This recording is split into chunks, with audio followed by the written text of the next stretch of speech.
Welcome to Newspresso. Here is the top story in the past 6 hours. Ken Paxton slid a 3-page letter into 7 sports schools. The letter sparked legal anxiety and firewalls. He warned universities not to sign CSC agreement. The agreement binds 10-12 SEC and ACC programs. The deal is young, but Paxton rattled big names. CSC will enforce a new revenue-sharing model. The model follows NCAA Antitrust Settlement House. The contract would waive schools' right to sue. The contract would route disputes to arbitration. Texas law bars universities from consenting. Arbitration agreements are prohibited. Paxton called the CSC's approach coercive. He said it would strip schools of appeal.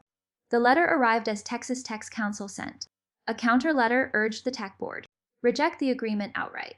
Other private institutions quietly signaled they would refuse to sign until the contract is amended.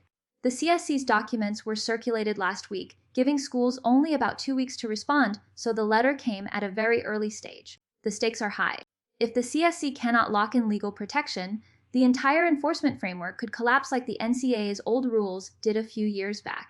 The new quasi-salary cap on third-party compensation to athletes relies on the CSC being able to impose penalties, postseason bans, financial fines, revenue cuts, roster restrictions on programs that sidestep the rule.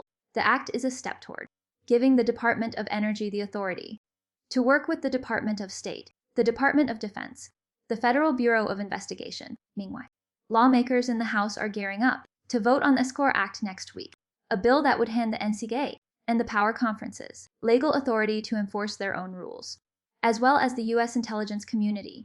The whole episode shows how a single legal letter can set off a chain reaction in college sports governance. If the universities comply with Paxton's warning, the CSC could be sidelined. If they push back, the whole enforcement apparatus might survive, but only if Congress steps in with the SCORE Act. The next chapter of college athletics regulation will likely be written in Washington, and the outcome will hinge on whether lawmakers decide to give the CSC the legal armor it desperately needs. Subscribe Newspresso. Never miss a major global headline.